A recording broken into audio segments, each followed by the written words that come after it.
Hello viewers, and welcome to another episode of Philosopher's Symposium.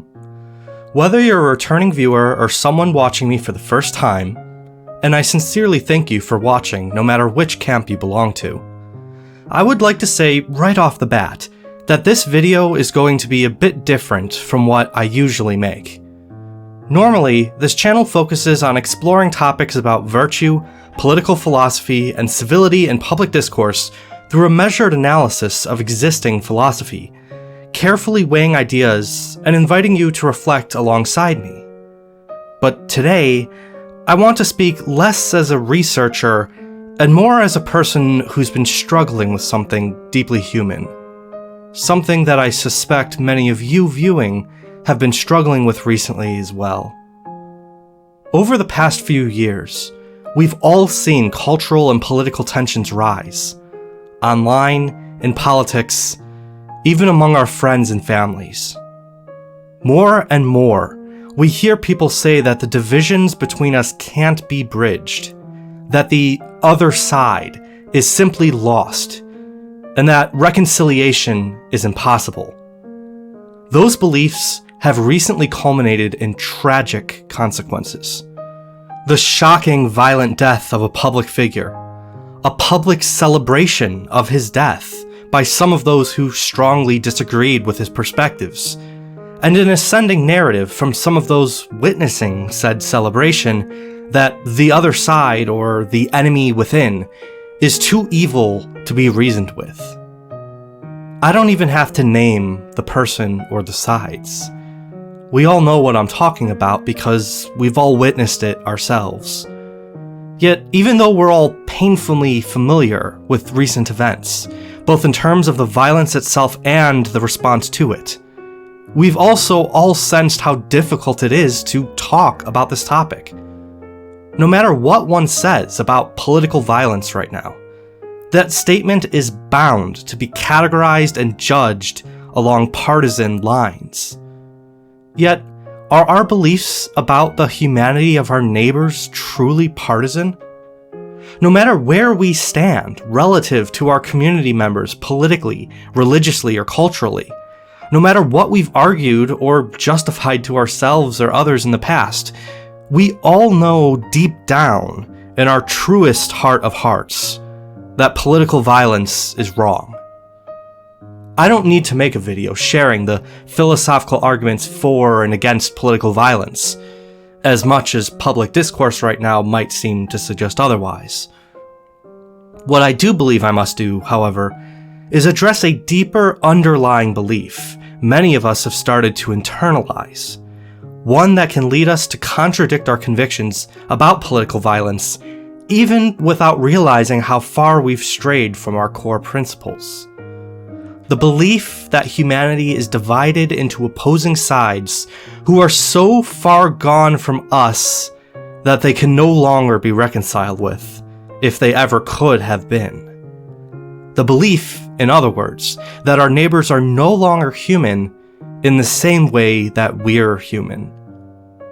I've already spoken on this channel about the universal and inviolable dignity of all human beings. Sometimes, however, when philosophical principles remain only at the cerebral level, we don't truly internalize them in the way we view our lives and perceive the world around us, including our neighbors and countrymen who inhabit it. That's why, in this video, I instead want to tell you a story. My story. About how I came to believe that reconciliation isn't just possible, but necessary. And why that belief is something I refuse to give up on. Whether you come from the left or the right, whether you're religious or not, I hope that this video will touch a part of us all that still believes people can change, that grace is real, and that even in the midst of division, there is still something in us that longs for reconciliation. For me, this question of reconciliation has never been just an abstract philosophical puzzle. It's been personal, at times painfully personal. Long before I started this channel, I went through a season of darkness when I doubted not only the goodness of others, but the possibility of my own redemption. I felt like my failures and flaws were so deeply baked into who I was, and that the social conditions that reinforced and were reinforced by them were so deeply entrenched that even if a change of heart were possible for me in theory, it wasn't possible for me to put those changes into practice. I didn't just internalize this view about myself, however. I also believed that others were incapable of change. Why should I forgive those who have hurt me if patterns suggest they're likely to hurt me again? Why should I attempt to trust those who have made it clear to me in the past that they don't believe I should belong with them? In this season of darkness and despair, my vision was clouded. Everybody appeared untrustworthy and cruel to me, perhaps most of all myself. And under this worldview, the world was cold, dark, and hopeless, a place I sometimes felt wasn't worth inhabiting. However, it was around this time that I found my Catholic faith. I won't turn this video into a witness story about how I found Jesus, as valuable as I think that story could be. What I will talk about, however, is how my newfound faith impacted my view of self and others. For the first time in a long time, I started to believe that I wasn't beyond repair. That even in my state of deep brokenness, I was a person of inestimable value who was not only worth redemption, but capable of undergoing it. What's more, however, is that I came to realize this applied to others as well. If I could be loved in my imperfection, so could they. If I could be forgiven despite my failures, then so could those who had failed me. True, some people will continue to mistreat me. I was not so naive as to think the world would be a place without conflict or harm. But I truly believed in my heart of hearts that even those who were deeply broken or hateful towards me were worth loving because even if their current self was ugly, their future self had every potential to become something more beautiful than I could ever aspire to. I came to believe, in other words, in the power of transformation and healing. However, that conviction would not go unchallenged. Shortly after my conversion experience, my social life changed considerably. Prior to my transformation, my mental health struggles caused me to gravitate towards those who were on the margins, the outcasts of society who felt they had nowhere to fit in. There were many reasons I felt solidarity with these people. A long history of having experienced bullying, internal struggles I had yet to resolve, and feelings like my personality and interests didn't neatly align with any one group, such that I had nowhere to fit in. After my conversion experience, however, the difference that people saw in my demeanor, my kindness, my willingness to engage with others, my newfound social bravery and extrovertedness, led people to become attracted to me who had either previously pushed me to the margins or simply found me socially invisible because I wasn't part of their usual crowd. I had no deliberate intention at this time of changing who was in my friend circle. My social life simply restructured itself around me, as people responded to the new reality of who I was. However, the effect of that change was that some who had formerly been my friends distanced from me as they felt I no longer approached life as someone on the margins, while others who became my friends forgot what I had been. Despite all this, however, I made no attempt to differentiate between these crowds, and I reached out to all as potential friends and people of value. Things would drastically change, however, when I decided to join theater. At first, things continued as they had. Those who appreciated my convictions looked favorably upon me, while those who didn't appreciate them were suspicious. However, since I was still deliberately trying to treat all people as potential friends, I nevertheless made strident efforts to reach out. I was astonished at how often people reacted with shock when I reached out to them. More than once, someone would tell me, half jokingly but half serious, that they hadn't expected someone like me to want to talk to someone like them. At first, I didn't understand what they meant, but I began to realize that my openness itself was what startled them. In their eyes, I was a religious person who, by stereotype, shouldn't have wanted anything to do with their lifestyles or beliefs. Yet, when we actually sat down and talked, those walls fell away. We not only talked about our hobbies and interests, or the things going on in our lives, but some of them even messaged me after school hours to talk to me about God and heaven. Nothing I said to them was brilliant or persuasive, as what I'm about to say will reflect, but they sensed that I genuinely cared about them. Simply being willing to cross a line that others thought uncrossable created a space for honesty and vulnerability. I appreciated these interactions, and they strengthened my conviction about the universal value of all people. However, things would go south during Tech Week, during a conversation that went horribly wrong. A very personal conversation about a hot-button issue was brought up, and as each present member of the cast shared their views, some of which were deeply offensive to me, I decided to share my own views in a manner that, with the benefit of hindsight, was horribly without tact. I take full responsibility for giving a poor answer that was just as offensive as the ones I had heard. However, I did not expect what followed.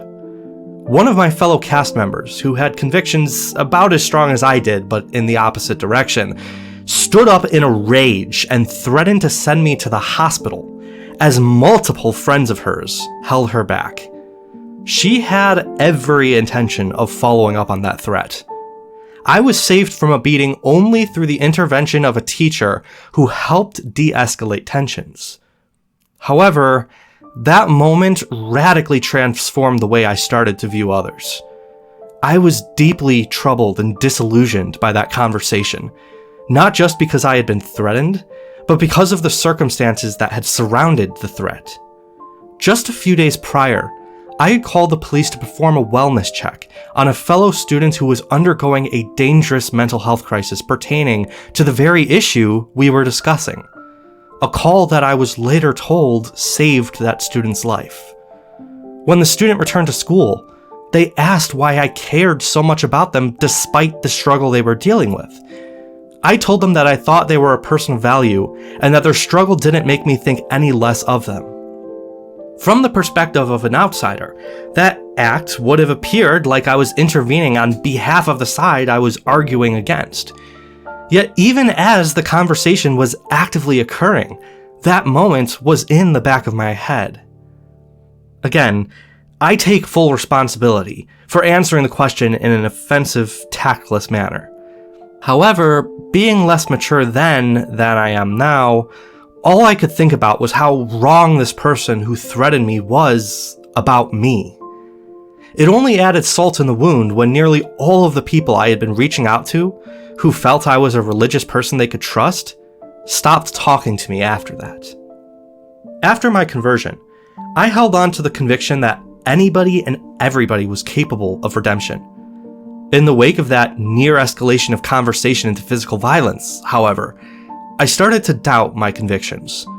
I told myself that perhaps it had been immature and naive to hold such views, because some people are just so entrenched in their perspectives and so adamant about viewing me as the enemy that they wouldn't give me a chance no matter what I said or did. What had previously been a happy and optimistic period of my life turned into a suspicious and jaded one. I found myself gravitating not to content about the power of redemption, but rather towards content about remaining a faithful remnant in a world that's out to get you. Being a recent convert, I had a propensity to spiritualize my struggles. As such, I also started watching content about how the end times are near, and about how faithful Christians are going to be persecuted more and more by the world because the godless are being swept up by the spirit of the Antichrist. It was a period of subtle but deeply influential radicalization that, looking back now with horror, I justified as being rational and purportedly grounded in observation of human behavior. I told myself that my prior optimism had been naive, and that my budding pessimism was the natural result of growth and maturity. Perhaps worst of all, I dressed these new thoughts and feelings in the clothes of faith to make them appear to myself as righteous, when in reality, they were just masks covering anger, hurt, and fear. After high school, I went to study philosophy and theology at a deeply Catholic institution. In my thoroughly disillusioned mind, this was going to be a fresh start, a break from the social complications of the diverse community I was leaving, and a venture into a promised land where I could finally be surrounded by people who shared my deepest convictions and values. I imagined that, because we all professed the same creed, we would naturally lift one another up, model virtue, and form the kinds of friendships that would last a lifetime. But God has a funny sense of humor, and a way of shaking people out of genuine naivete. Without going too much into detail, I'll just say that I very quickly learned that pride, hypocrisy, self-centeredness, and othering are universal aspects of the fallen human condition that aren't exclusive to a single tribe or creed. I met many kind, genuine people, to be sure, but I also encountered gossip, envy, bullying, judgment, and the quiet cruelties that arise when ideals are confused for superiority. It was jarring to realize that sharing a faith didn't automatically mean we would all get along or understand each other. That realization, however, led me to genuine growth, in that it broke me out of my radicalized mindset and returned me to the perspective that humans can't be judged simply by the groups they belong to. We all need to be assessed as unique individuals. But that lesson didn't come to me merely through observation of social dynamics. It also came in the wake of personal tragedy. In the midst of my studies, a series of personal losses and painful experiences forced me to confront just how fragile our connections really are when they aren't nurtured deliberately. It was in that season of grief and confusion that I began to realize that community doesn't just arise inevitably because people share the same space, beliefs, or goals. It has to be built intentionally between people who choose to invest in each other and see the best in each other, despite their flaws. In other words, I learned that community has to be chosen. True community, I came to see, is not forged in sameness, but in love. It's easy to belong to a conceptual tribe. It's harder and far more meaningful to belong to real, concrete people. It was around this time that I discovered the furry fandom, a community I had never expected to belong to, and one I initially approached with a mixture of curiosity and apprehension. As a quick aside, for those new to this channel, I will note that this is the very first time I have explicitly referred to myself as a furry on this channel, despite the anthropomorphic snow leopard aesthetic. For a long time, I asked myself if I wanted to be burdened with the implications and assumptions that came with the furry label, but the more that I reflected, the more I realized, especially in light of the reflections of this video, that there's no reason to hide it. I also find it especially timely to discuss the furry fandom given recent discourse about the furry community in the wake of the very act of violence that prompted me to make this video. I do not intend to make this a channel about the furry fandom, nor do I want to convince viewers one way or another to hold the specific position about the community. However, I do want to be candid about how my experience of the fandom shaped me and what I think current discourse is missing. There are many negative perceptions of the fandom, some with more elements of truth to them than others. Like most stereotypes, however, even those perceptions that are true are often blown out of proportion. I will confess that when I first joined the fandom, I was nervous because I suspected many of the stereotypes would be true. In light of those stereotypes, I worried that I wouldn't fit in and that I would hurt myself investing time and effort into a community that would ultimately reject me.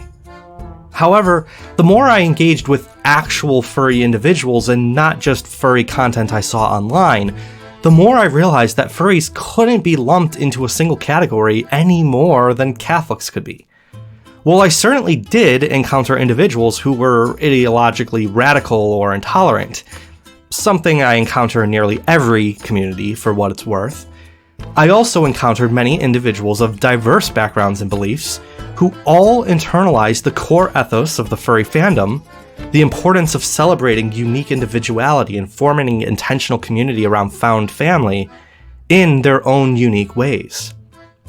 In fact, I quickly found a community of faithful Catholic furries that has formed a core part of my social circle to this day. Many of these Catholic furries, far from being a rejected sub-niche of the fandom, have established strong friendships with secular furries and have even run panels at conventions talking about how to integrate faith identity with furry identity or how to pray the rosary.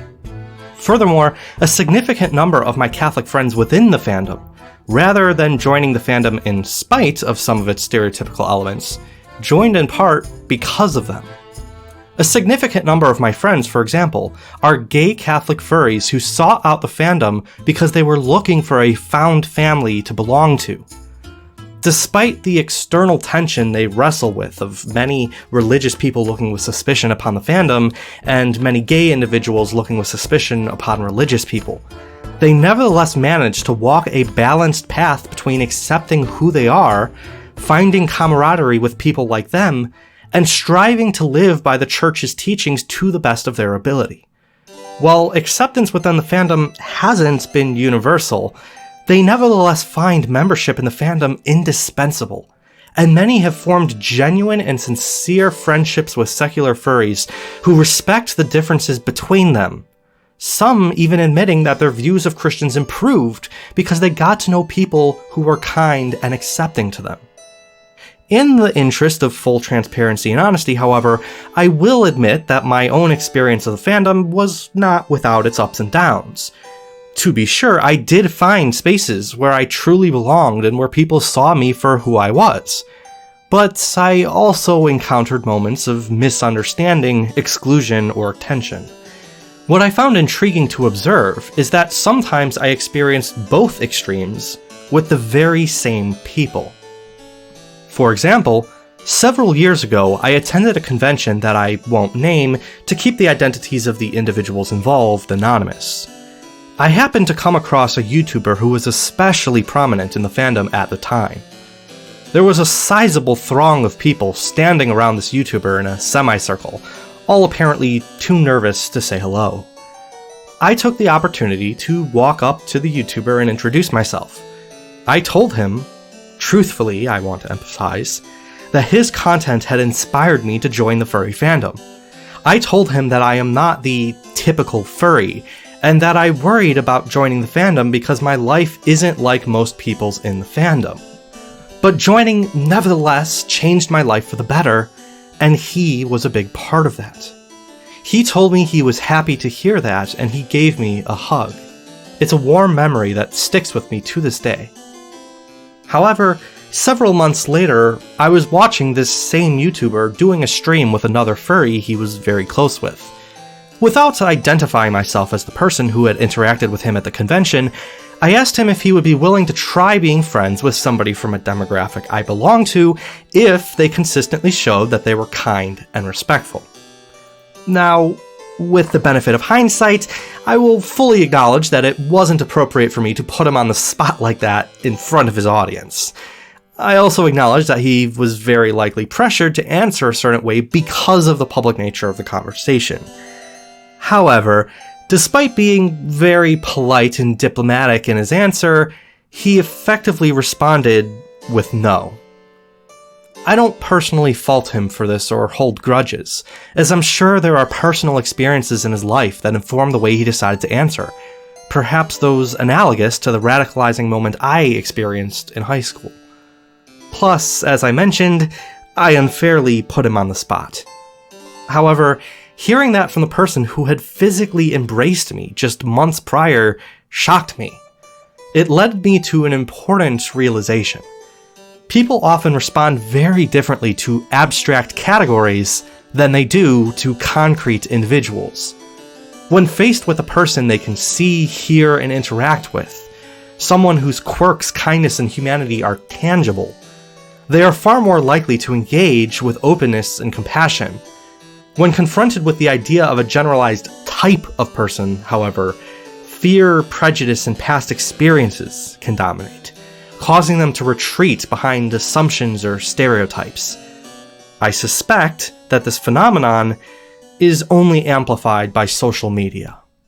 Speaking of social media, I couldn't help but notice that at the very same time I was trying to build intentional community within the furry fandom, the world around me seemed to be splintering and falling apart.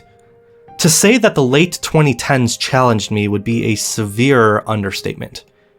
Having built my faith upon the core convictions of universal possibility of redemption and compassion to all, no matter what their background, I was deeply disturbed that the most prominent self-proclaimed allies of my faith in public discourse were increasingly adopting rhetoric that reduced entire groups of people to caricatures, enemies, or others.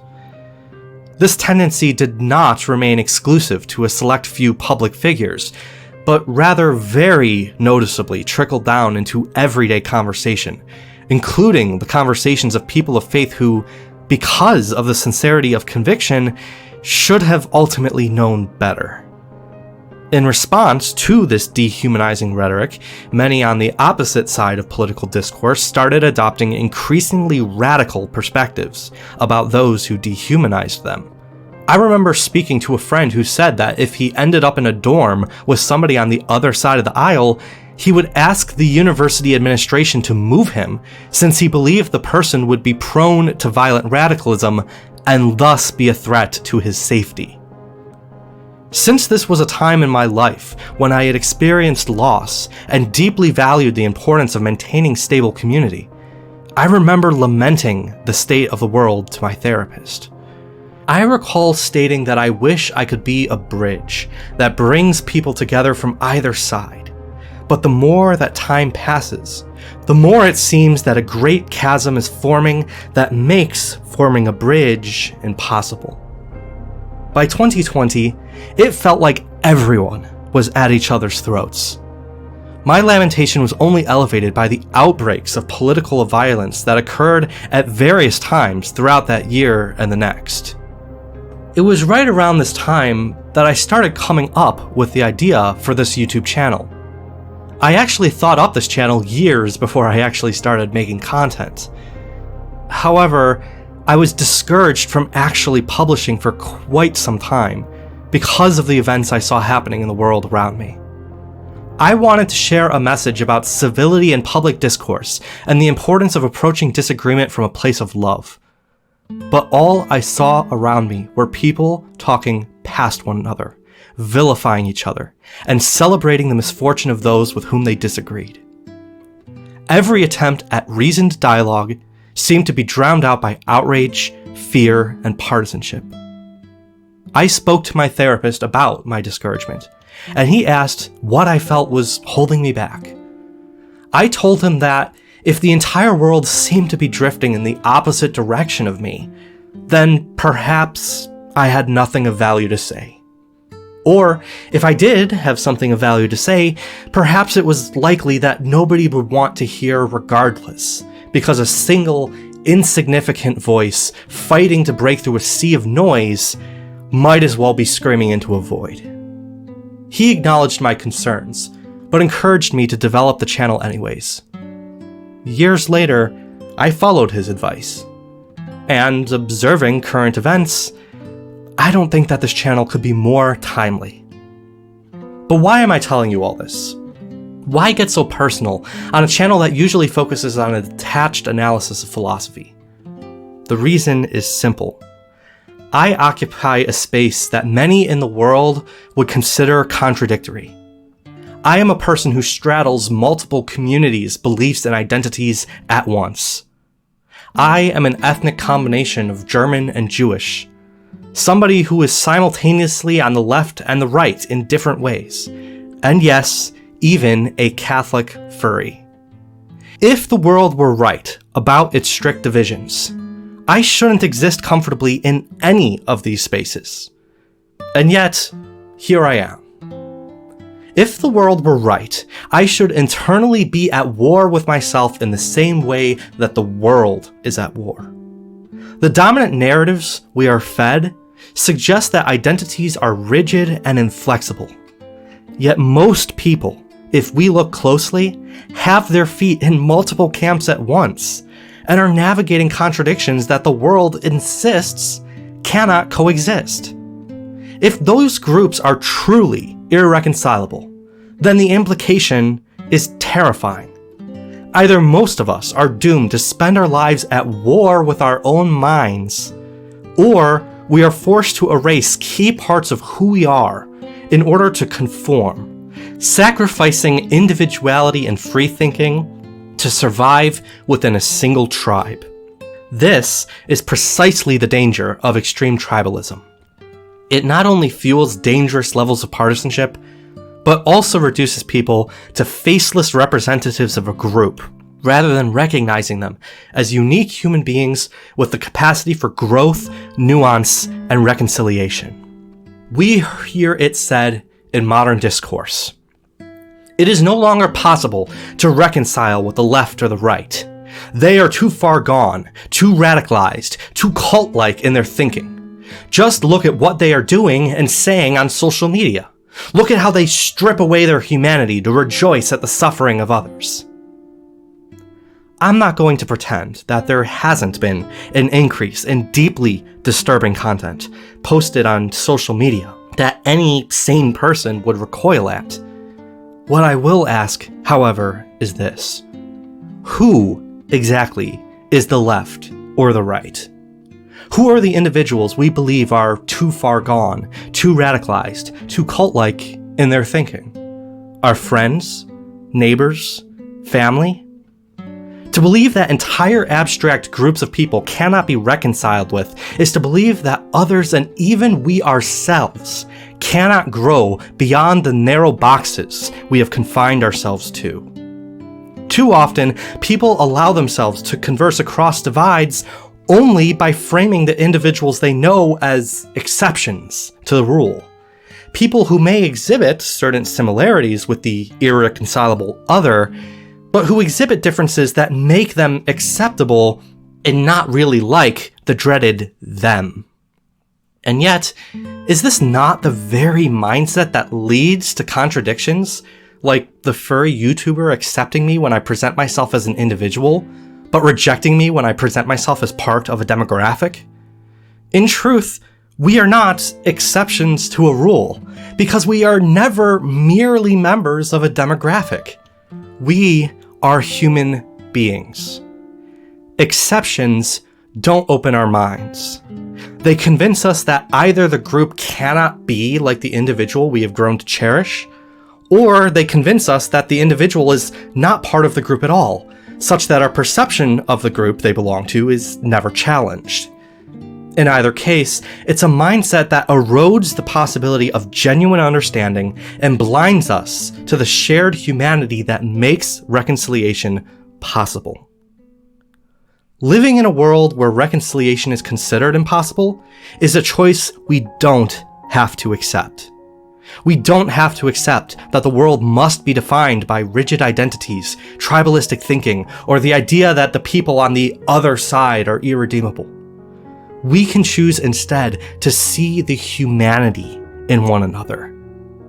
I hold fast to the belief that everyone can be redeemed, and that everybody should be approached as a unique individual with a right to show to others who they really are without premature judgments. And I invite others to join me in that conviction. I have no illusions of grandeur about creating a tidal wave in a sea of partisan noise with my single voice, especially given the size of my channel. But even if my individual voice is small, if I speak only to a few, I am not shouting into a void. Their voices can join with others, and together, one voice can turn into a chorus. If enough of us commit to breaking away from the cultural narrative and seeing people as individuals rather than faceless members of categories that are incapable of change, perhaps we can replace our culture of mistrust and prejudice with one of understanding, unity, and love. I believe this is possible because I've already witnessed glimpses of it. And I believe there are others like me who will help make it real. Reconciliation is not a distant dream. It begins with the choices we make each day to listen, forgive, and recognize the real person that exists behind the labels and stereotypes. If we are willing to take those steps together, then maybe, just maybe, we can prove that humanity is not defined by division, that the walls we build between each other are not unbreakable, and that the choice we make each day to humanize each other is more revolutionary than any ideology or outrage. What do you think? Is reconciliation possible? I would love to hear your thoughts in the comments below. If you like this video, don't forget to subscribe and hit that bell so you can be notified when new videos are released. Also be sure to like this video so that YouTube recommends it to others. If you would like to support this channel for as little as $1 a month, you can also become a supporter on Patreon. Links in the description of this video. Peace be with you. This has been The Philosopher.